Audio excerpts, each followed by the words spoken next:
마태복음 5장 집회자료 2번의 10페이지부터 마무리까지 1시간 하고 오늘 인쇄해드린 3번 자료 두 번째 시간 들어가고 그렇게 하겠습니다. 지금 이사야 62장 예루살렘의 아들들과 시온 딸들이 결혼을 하는 그런 비유적인 말씀을 우리가 지금 읽고 있는 중이에요. 자, 62장 5절부터 봅니다. 마치 청년이, 여기 청년은 예루살렘의 아들들이에요. 처녀와 처녀는 시온 딸들이에요. 결혼함 같이 천국의 아들들이 나아가 전도를 해서 사람을 얻으면 그것은 결혼을 남과 아내를 만나는 그런 것과 같은 비유다. 이게 왜 이게 갑자기 이렇게 나오게? 비유다 그런 말이죠. 그래서 그리스도와 교회의 그 결혼이라고 하는 것은 실제로는 주님께서 보내신 증인들, 전도자들을 통해서 주님은 전도의 말씀으로 믿는 사람들과 영적 혼인을 한다는 거예요. 그러니까 보냄받은 증인들은 중매자들이 되는 것이죠. 개념을 잘 이해를 하셔야 되겠어요. 자, 마치 청년이 처녀와 결혼함 같이 네 아들들이는 예루살렘의 아들들을 말하는 거예요. 너를 취하겠고 여기 너는 시온 딸들이에요. 신랑이 신부를 기뻐함 같이 네 하나님이 너를 기뻐하시리라. 네 아들들은 태를 입은 한 이족의 여자, 계시록 12장에 이것은 히브리서 12장에서는 하늘에게 아들의 자가 낳은 아들들인 하늘 군대요. 마태복음 13장에서는 천국의 아들들이라고 그랬고, 천국의 아들들과 반대편에서는 자들을 악한 자의 아들들이라고 그랬죠. 천국의 아들들은 천국의 씨를 심는 자들이고, 악한 자의 아들들은 가라지 씨를 심는 자들이에요. 그러니까 마귀도 전도자들을 보내서 사람의 교훈으로 다른 또 세상 사람들의 그 영혼을 자기 것으로 취한다는 것이죠. 예배당 목사나 서당 신부들은 사단에게 중요한 사자들인 것이죠. 개념을 이해를 잘 하시는 거예요. 미카엘의 군대가 있으면 무적의 사자인 아바돈, 아볼론이 두리는 황충군대라고 하는 세상의 온갖 더러운 영들이 더러운 귀신들도 마귀의 군대도 있는 것이에요. 영적 전쟁, 전도라고 하는 것은 영적 전쟁인데 사람의 영혼을 참 하나님이 취할 것이냐 세상인 마귀가 취할 것이냐의 영적 전쟁인 것이죠. 그것은 가나안 땅 정복 전쟁으로 상징이 됐다라는 거 다 여러분 들었으니까 맞으시기를 바라고, 천국의 왕 같은 제사장들인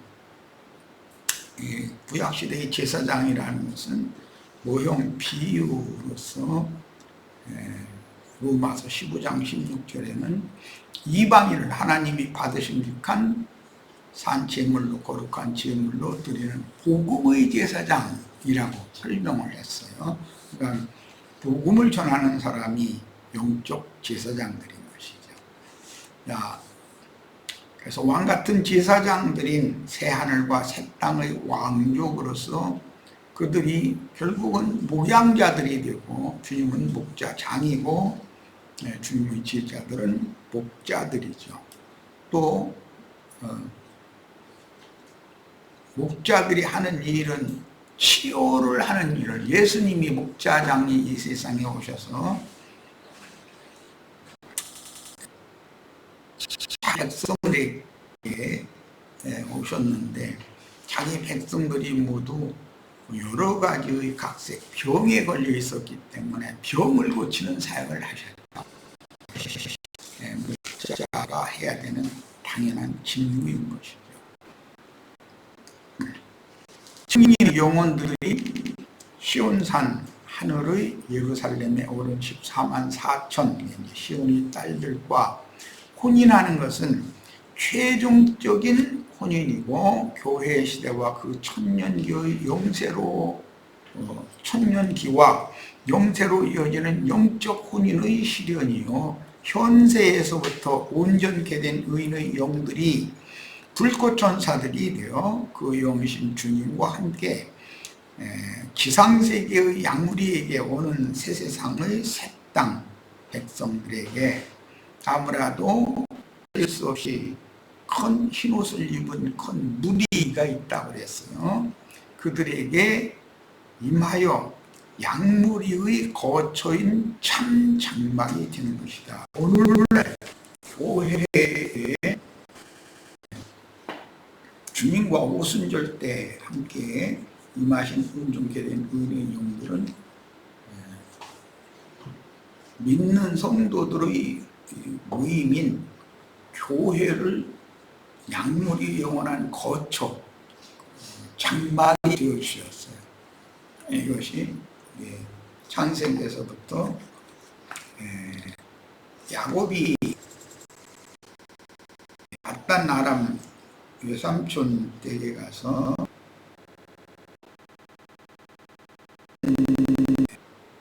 돌아와가지고 가나안 땅으로 돌아와가지고 세켐 장막을 짓는 것을 수콧이라고 그러죠. 수콧. 그 사마리아 성, 이제 복수로 표현할 때는 수카라고 그러고 단수로 표현할 때는 수콧이라고 그러는데 거기에서 사마리아 여자와 그 여자를 통해서 마을 사람들을 얻으셨는데 거기 요한복음에서는 먹는다. 제자들에게 나는 너희가 알지 못하는 먹을 양식이 따로 있다. 이렇게 표현합니다.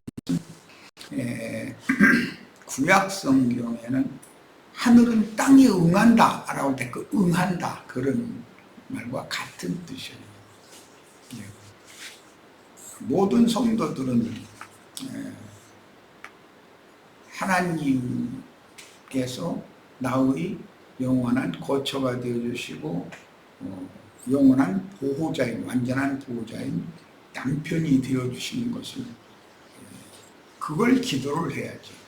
그런데 세상사 어떤 것을 기도하는 게 아니라 하나님의 나라와 하나님의 의가 하늘에서 이루어진 것 같이 땅에서도 이루어지기를 위하여 기도하라 이렇게 말씀하셨어요. 자, 구속을 이룬 주님은 지금 그 영이시니 주와 합한 자는 한 영이 되어 생명 안에서 주님의 신부가 되고 능력의 전사들이 주님의 약혼녀인 성도들의 교회 중에 불꽃 천사들 영혼을 입혀서 우리가 그리스도로 새 옷을 입는다 그러지만 사실은 빛의 사자들과 함께 오신 그리스도가 우리 옷이 된다는 뜻은 옛사람과 그 행위를 벗어버리고 그리스도로 옷 입었느니라 이렇게 표현했는데 주님이 우리의 덮개가 되어주신다는 뜻은 확대 해석하면 이것이 교회의 장막이 되어주신다는 뜻이고 거처가 되어주신다는 뜻이죠. 덮개라고 하는 말은 그의 모든 흠과 허물들을 가려주시고 덮어주신다라는 게 뜻도 있고 그걸 이제 구속이라고 그러는데 룻기에서는 보아스의 옷자락으로 룻을 이렇게 덮어달라고 이렇게 표현했죠. 그런 것이 호세아서에서는 응한다 이렇게 표현합니다. 그 응한다라는 것은 보아스에게 간절히 원하는 룻의 마음, 룻의 그 간절함에 대한 응답을 주시는 거예요. 응답을 주시는 결과는 혼인하는 거예요. 네? 자, 이런 그 성경의 흐름, 의도를 잘 이해하셔서 우리 형제 자매님들이 많은 용언들을 얻어서 그리스도의 것으로 중매하는 충성스러운 종들로 다 쓰임받기 바랍니다. 예루살렘이여, 내가 너의 성벽 위에 파수꾼을 세우고 그들로 하여금 주야로 계속 잠잠하지 않게 하였느니라. 파수꾼들을 통해서 답밤 없이 외쳤다는 거죠. 이것은 주님께로 중매하는 중매쟁이들, 증인들, 전도자들을 성벽 위에 세운 파수꾼으로 이렇게 여기서는 비유를 한 거예요. 그것은 이제 영적 전투와 관계가 되기 때문에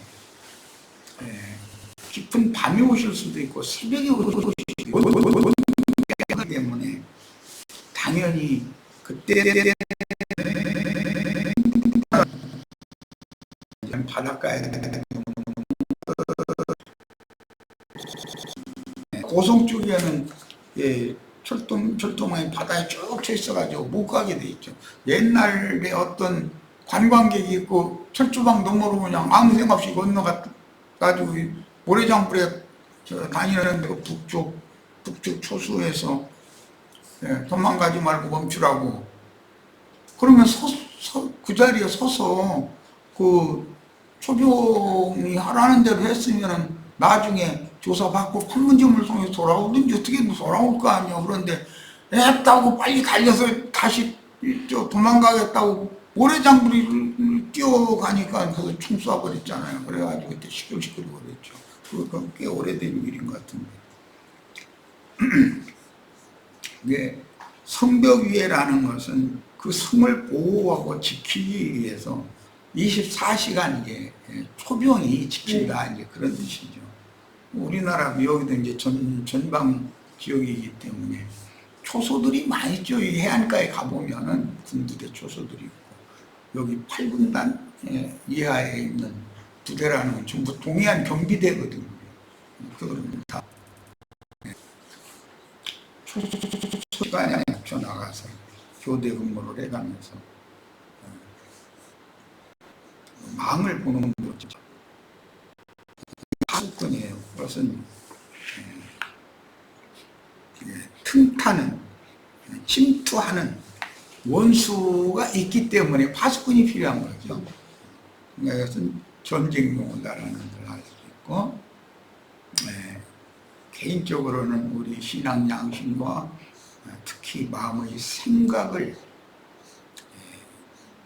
마귀가 틈탄다 그러는데, 그것은 육신의 생각으로 사로잡아 가기 위해서 끊임없이 우리의 영혼을 넘본다는 것이죠. 북한 괴뢰 교당의 북괴군이 우리 땅을 호시탐탐 노리고, 일본 사람들이 뭐 죽으나 사나 끝까지 독도는 저희 땅이라고 이렇게 하는 그 호시탐탐 노린다는 거잖아요.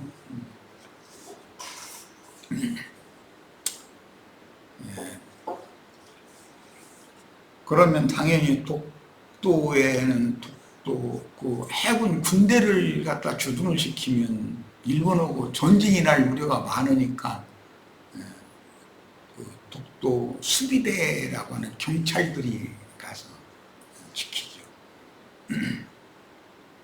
전에 노무현, 김대중 씨, 노무현 씨, 문재인 씨 이 세 분이 다 휴전선을 아예 열어버리고 중간중간 초소를 양쪽에서 세워서 경찰이 파수를 하게 하고 군대를 아예 뒤로 서로가 물리자, 전쟁 위험을 없애버리자, 이제 그런 것을 추진을 했었는데, 그게 이제 성사가 안 됐죠. 그래가지고 휴전 조약을 1952년도에 맺었던 것을 종전으로 조약 체계를 바꾸자, 아예 전쟁을 끝낸 거예요. 그렇게 하면 이제는 양쪽의 군대가 훨씬 후방으로 쑥 양쪽에서 다 이렇게 뒤로 물리고, 최전선을 지키는 건 양쪽의 경찰이 지키면 전쟁이 너무 없어지는 것이죠.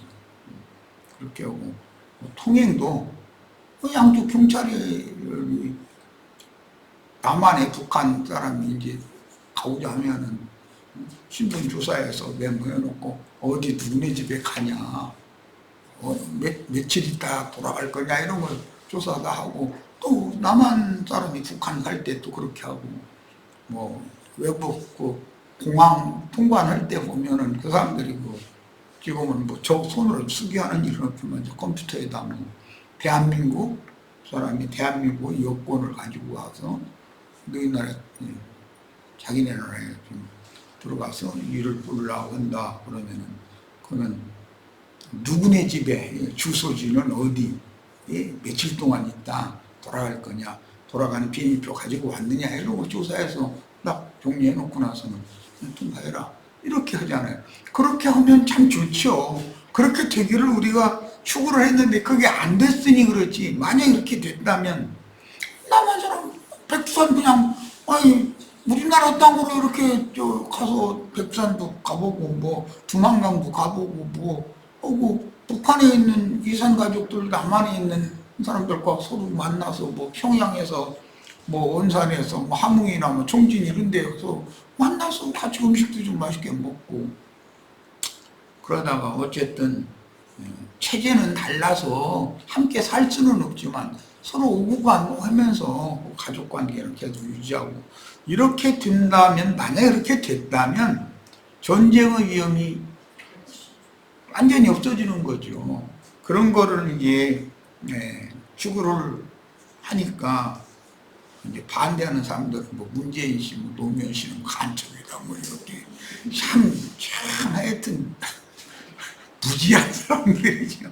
뻔히 알면서 그렇게 되면 좋다는 걸 그들도 모르는 건 아니죠. 그런데 무지한 국민들을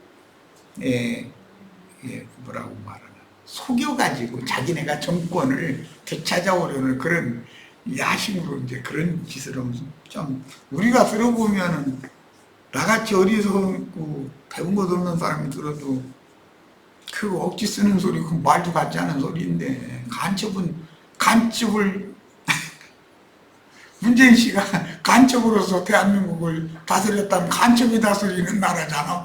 대한민국은 그런 나라야? 그 자기네들이 지금 뭔 얘기 하는지도 모르고 그렇게 말을 함부로 막 해대고. 그런데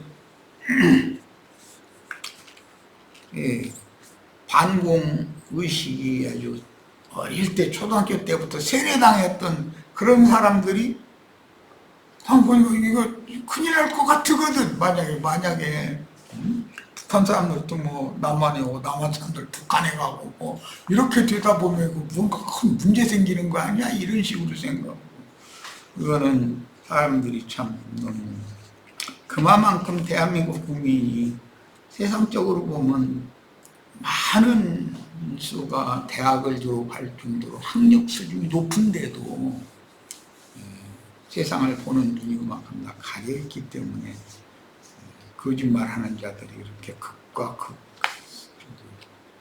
서로가 물고 먹고 그런 짓을 하는데 자꾸 휘말리고 이렇게 되는 것이죠. 냉철한 판단이 필요한데, 뭐 세상 나라는 원래 소망을 둬야 되는 것이 아니니까, 이루어지질 않으니까 그렇지만, 자, 뭐 파수꾼 얘기하다 보니까 뭐 우리나라 전 세계에서 우리나라 같이 좁은 땅두머리를 반으로 잘라가지고 철조 망쳐놓고 양쪽에서 서로 대포니 무슨 그 어마어마한 화력을 갖춘 군대가 양쪽에 결집해 있는 그런 나라는 세계에 우리나라밖에 없거든. 이거 한번 부딪히면 이건 큰일 나는 것이거든. 이런 위협을 어떻게든지 해소하고 평화를 유지할 수 있었으면 좋겠는데 국민들이 깨어있지 않기 때문에 그건 기로치지 않으니 내가 얘기한다고 될 문제도 아니고 그러나 하여튼 양쪽은 서로 북한의 생각이 우리나라를 무력 통일하고자 하는 그런 야심이 있기 때문에 우리나라의 그 사람들은 믿으면 안 된다. 공산당이 하는 말은 돌아서면 거짓말하는 사람들이니까 믿으면 안 된다. 이제 그 말도 또 뭐 다 거짓말은 아니죠. 한국 사람들 그런 사람들이니까. 그래가지고 그게 다 이제 그 공산주의 사회주의를 맹신하는 맹신자들이 된 거죠. 그래가지고 뭐 얼마나 세뇌를 시켜놨는지 뭐. 전에 박정희 시시대든가 그 북한 어린 아이들이 남한 종로통에 가면은 어린 아이들이 배고파지고 전부 깡통화를 시켜고 살랑달랑하고 다닌다. 이렇게 믿었다는 거예요. 그러니까 사람을 속여서 그렇게 세뇌시켜 놓는다는 게 참 국가 폭력이죠. 그런 것은 국가라는 이름으로 폭력을 행사하는 거죠. 이제 그런 쪽의 얘기가 길어졌는데 이것은 영의 세계가 빛의 사자들인 미카엘의 군대가 있고 어둠의 사자들인 용의 군대가 있어서 항상 대적하게 된다.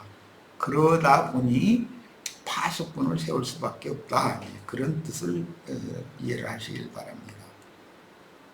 주님께서 잠잠하지 않겠다 그러는데 파수꾼을 통해서 계속 경고의 납발을 하는 것이죠. 좀 이상 징후가 있다 그러면 초소에서 이제 군통신선이라고 하는 비상전화 부대 각 부대의 그 행정관 사령실에 직통 연결이 되어 있는 초소와 연결되는 그래서 전화 딱 하면은 그냥 금방 5분 되게 출동시키고 비상 선포가 되고 이제 이렇게 되죠. 근데 이제 훈련을 할 때도 있고 실제 실전 상황의 비상도 있고 지금은 아마 그런 게 실전 상황의 비상 발령은 별로 없을 것 같은데 내가 군대 생활할 때만 해도 실전 상황의 비상 사태가 내가 한 서너 번 있었던 것 같아요. 훈련은 뭐 자주 있었고 그렇게 또 양측에서 그렇게 지키지 않으면 먹히니까 세상 나라에 나타나는 이런 모든 현상은 영의 세계, 육신의 눈으로는 보이지 않지만 영의 세계가 이렇게 극과 극으로 서로가 대적한다는 걸 알 수가 있어요.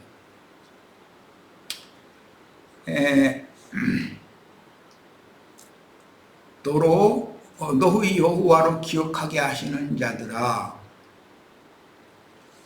너희는 쉬지 말며 또 여호와께서 예루살렘을 세워 세상에서 찬송받으시게 하시기까지 그로 쉬지 못하게 하라. 하나님을 쉬지 못하게 한다는 뜻은 끊임없이 경고의 나팔을 민중들에게 불어야 된다 그런 말이죠. 여호와께서 그 오른손 그 능력의 팔로 맹세하시되 내가 다시는 네 곡식을 네 원수들에게 양식으로 주지 아니하겠고 이런 걸 보면 그때 당시는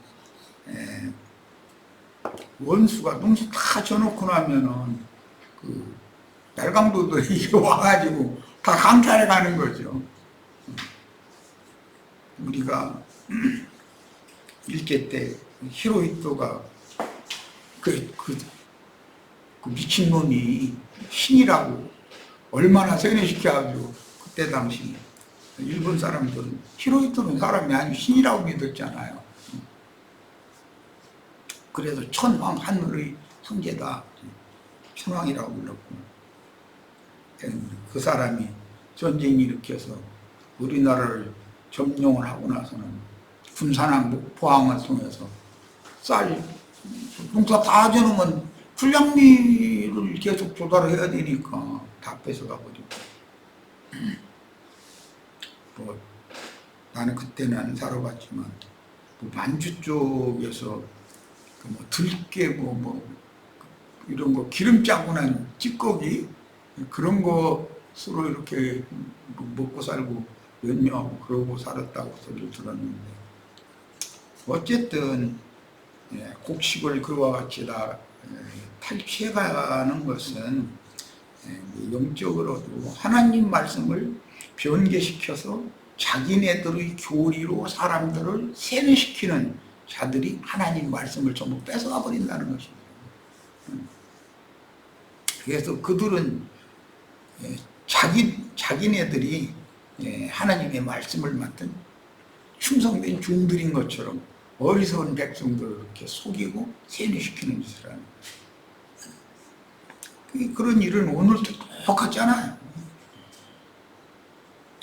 내가 수고하여 얻은 포도주를, 이제 포도주라는 것은 영을 말하는 건데, 이방인이 마시지 못하게 할 것이니, 이방인이 마시지 못한다, 이제 이런 표현이 사실은 믿지도 않는 이들이라는 거예요. 그런데 믿는지 않는 거예요. 믿음이 제일 좋은 사람들이면 좀 그렇게 하죠. 자기네들이 성령 받았다고 그래요. 성령 받은 표가 뭐냐면 불러고 뭐 방언하고 그것이 성령 받았다고 한다더니, 난 이제 올여름에서 들었는데 뭐 성령 받은 증거는 세상에서 뭐 부유하게 되고 뭐 이렇게 되는 것이 성령을 받은 증거라고 그렇게 말을 한다고요. 좀 해도 너무하는 것 같아. 오직 추수한 자가 그것을 먹겠고요. 추수한 자라고 하는 것은 파수꾼들이 실제로는 여기서는, 그런데 보내심을 받은 중매쟁이들, 주인들, 복음 전파하는 사람들이죠.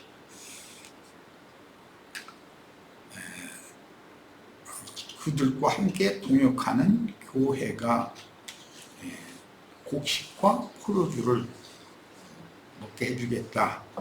그런 말인 것은 그리스도가 곡식으로도 포도주로도 비유가 되기 때문이에요.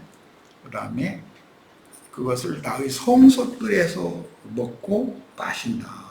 이렇게. 나의 성소들이라고 하는 것은 뭐 오늘날로 말하자면 주님의 교회에 모여서 여기서 먹고 마시는 거죠. 율법에 모두 11조와 헌물을 바치게 한 것은 하나님의 집에 모여서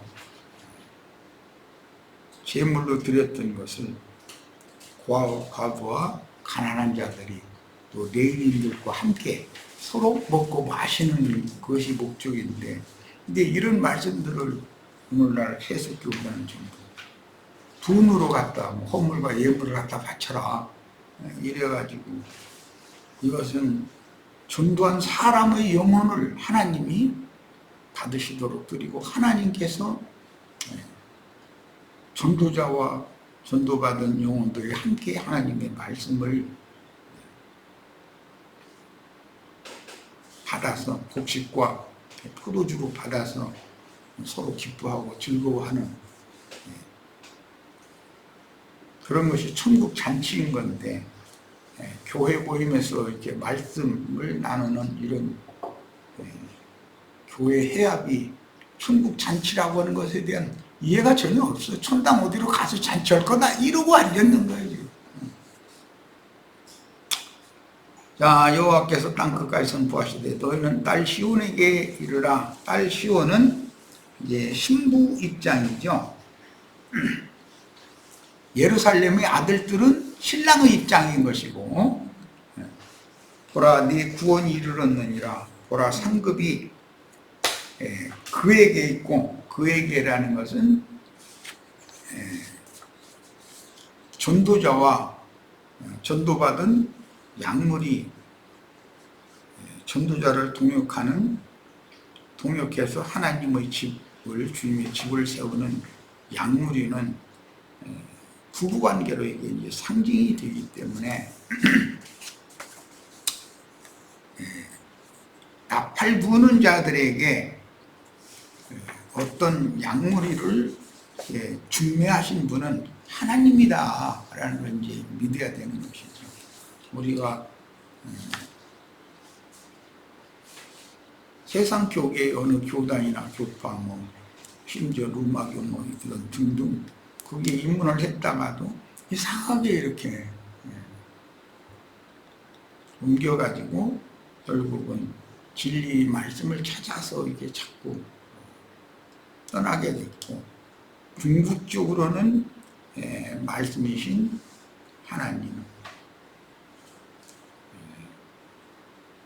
구원자이신 예수님께로 우리가 전도자들을 통해서, 목회자들을 통해서 중매를 받아서 그리스도의 것이 되는 이것이 천국의 실현이고 천국을 세우는 지혜로운 건축자들이 다 되는 것이에요. 아까 그 뭐 무슨 파수꾼 얘기하는데 좀 오해했더니 이게 오늘 다 못 나누게 됐네. 어쨌든 지금 말하고자 하는 것은 이사야 62장의 한 남편이 한 아내를 취하여 청년이 처녀를 취하여 혼인하는 것과 같은 것은 예루살렘의 아들들과 시온의 딸들이 혼인하는 것으로 이렇게 비유가 되었는데, 이것은 주님께서 그분이 종들을 보내서 전도를 해서 양무리를 얻어서 당신의 것으로 양무리를 취하는 것을 이렇게 비유적으로 설명을 해놓고 있다. 그러니까 여기에서 이제 예루살렘의 아들들이 잘못 생각하면 자기에게 맡겨준 양무리를 자기 양으로 이렇게 여기고 그렇게 세뇌시키고, 그러면 그게 이제 하나님의 아들들이 사람의 딸들의 아름다움을 보고 다 자기의 아내로 삼았다는 말이 응하게 되는 거죠. 그게 사탄의 사자들이 되는 거예요. 그들의 특징은 최종적으로 내가 그러다 라고 하는 대로 나가게 된다는 것이죠. 어제 들어보니까 뭐 이만인가 뭐 그분이 93세인가 그렇게 됐다는데, 지금 뭐 이제 아마 곧 뭐 죽을 정도로 건강이 안 좋은가 봐요. 그 이제 그분이 이제는 죽어도 또 교리를 또 바꿔놔 버렸대. 그래가지고 절대 안 죽는다는 교리가 이제는 반반이라고 그러는 것 같아. 믿는 사람도 있고 안 믿는 사람도 많이 지금 생긴다. 그러니까 그런 사람들이 내가 그러다라고는 사람들한테는 이상하게 많은 사람들이 이렇게 몰리는 거예요. 아무리 세상 사람들이 반대해도 소용없더라고. 우리는 이번 정권 많은 보호를 받고 그들을 이렇게 도와주더라고 보니까 마음이.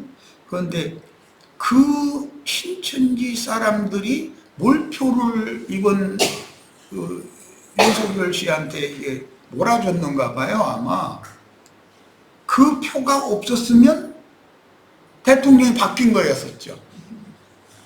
그 참 세상 나라 보면 참 그렇더만. 자, 뭐 어쨌든 세상의 모든 불의한 것도 우리에게는 교훈이 되니까.